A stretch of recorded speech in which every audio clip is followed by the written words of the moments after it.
नवीन जी, आप मुझसे बहुत प्यार करते हैं ना? हाँ काव्या, मैं तुमसे बहुत प्यार करता हूँ। तो नवीन जी, अब हमें अपने घर वालों से शादी की बात करनी चाहिए। नहीं काव्या, अभी नहीं। लेकिन अगर हमने अभी बात नहीं करी तो मेरे मम्मी पापा मेरी शादी किसी और से करा देंगे और मैं सिर्फ आपसे प्यार करती हूँ। ठीक है काव्या, मैं आज ही अपनी माँ के साथ तुम्हारे घर आऊँगा तुम्हारा हाथ मांगने। अभी तुम घर जाओ। अब काव्या अपने घर चली जाती है। शाम को नवीन अपनी माँ के साथ काव्या के घर आता है। जी, हम श्यामनगर कॉलोनी में रहते हैं। आपसे कोई ज़रूरी बात करनी थी। जी, बैठिए। देखिए, हमारा बेटा और आपकी बेटी एक दूसरे से प्यार करते हैं, इसलिए हमें इनकी शादी करा देनी चाहिए। लेकिन देखिए बहन जी, अब ये हमारी और आपकी इज्जत का सवाल है और मेरा बेटा बैंक में मैनेजर है। जी ठीक है, हमें भी ये रिश्ता मंजूर है। कुछ दिनों बाद काव्या और नवीन की शादी होती है। यजमान, फेरों के लिए खड़े हो जाइए।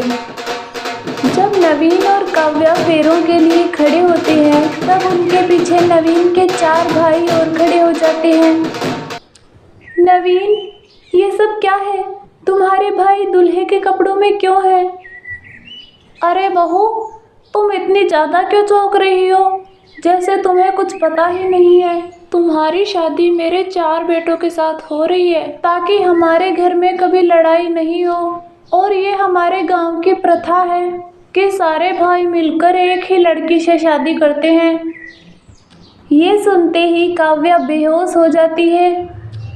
तब सुस्मिता के 5 बेटे उसे गोद में उठाकर फेरे ले लेते हैं और काव्या को अपने घर ले आते हैं।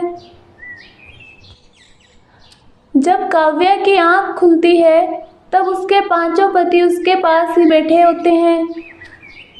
ये सब क्या हो रहा है? और वो फेरे? नवीन, ये सब क्या है? मेरी शादी तो तुमसे होने वाली थी ना, तो तुम्हारे भाइयों के साथ कैसे हो गई? ये तो गलत है ना नवीन? तुम कुछ बोल क्यों नहीं रहे हो नवीन? तभी वहाँ सुस्मिता आ जाती है। अरे बहू, तुम इतनी परेशान क्यों हो रही हो? आज तो खुशी का दिन है। आज तुम मेरे 4 बेटों की इकलौती पत्नी बनी हो। अरे बहू, तुम तो इस घर में राज करोगी, फिर कैसा घबराना? नहीं, ये नहीं हो सकता। ये तो गलत है ना? बहू, तुम तो ऐसे कह रही हो जैसे तुम्हें कुछ पता ही नहीं था। तुम्हारे माँ बापू ने हमसे पूरे 20 लाख रुपए लिए हैं तुम्हें बेचा है उन्होंने। देखिए, मैं आपकी बेटी की शादी मेरे 4 बेटों के साथ कराना चाहती हूँ। नहीं, ये नहीं हो सकता। हम ऐसा बिल्कुल भी नहीं करेंगे। मैं आपको इसके पूरे 20 लाख रुपए दूंगी और इससे आपके घर की गरीबी भी दूर हो जाएगी। जी ठीक है, हमें ये रिश्ता मंजूर है। क्या वो ऐसा नहीं कर सकते? मैं इस शादी को नहीं मानती। ठीक है, फिर मेरे पूरे 20 लाख रुपए दे दो और अपने परिवार की गरीबी का कारण बनो। ये सुनकर काव्या चुप हो जाती है और सभी बाहर चले जाते हैं। माँ, मुझे ये सब ठीक नहीं लग रहा। देखा नहीं आपने, वो बेचारी कितनी रो रही थी। हमें पता है हम क्या कर रहे हैं। ये इस गांव की प्रथा है और बेटा ये कोई नई बात नहीं है। नई दुल्हन शुरू शुरू में शर्माती है। हम भी पहले बहुत घबराते थे, लेकिन अब तुम्हारे तीनों पिताजी से बराबर प्यार करते हैं। वैसे ही बहू भी सीख जाएगी। तुम चिंता मत करो।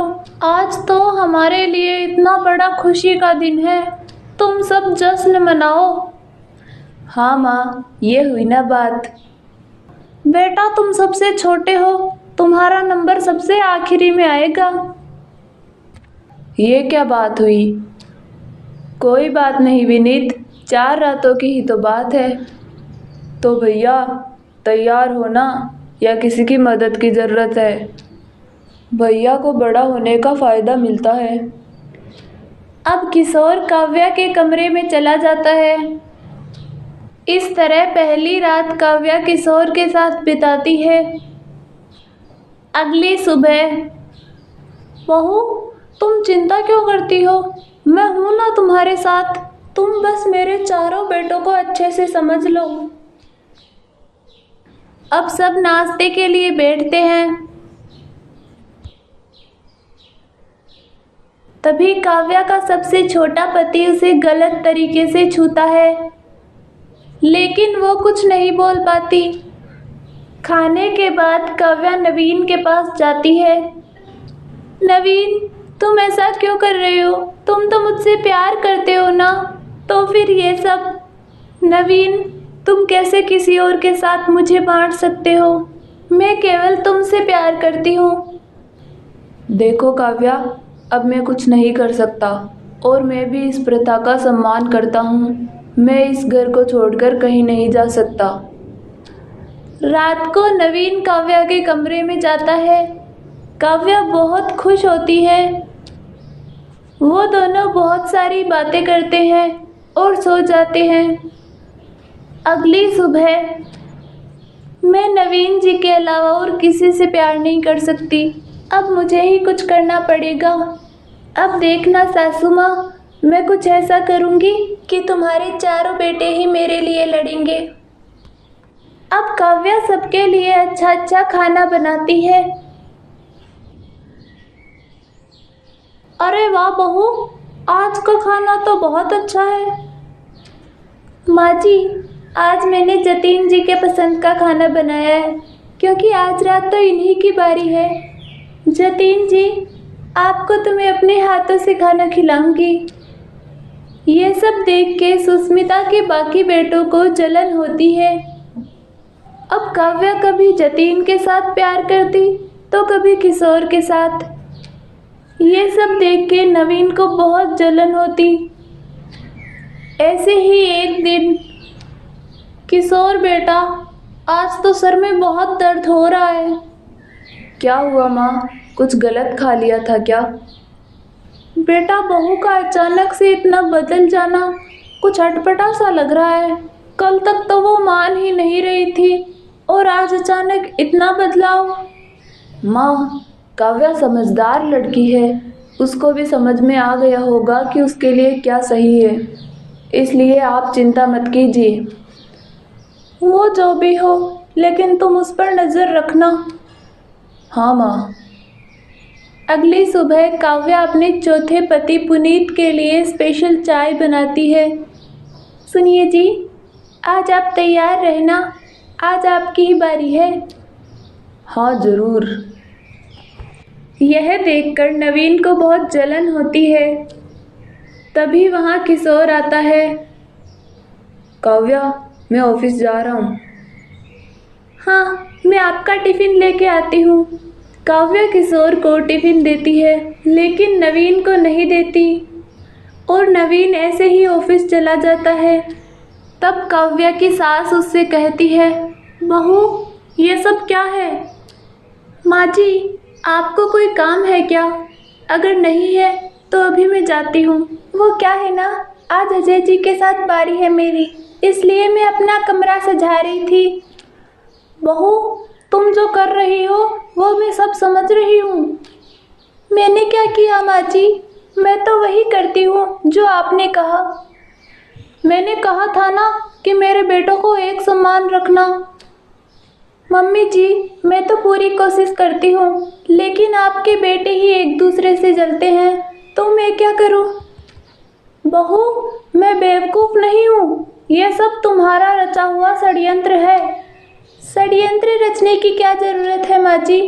अब तो आपको जिस प्रथा पर इतना गुमान था, वही प्रथा आपके बेटों के बीच में फूट डालेगी।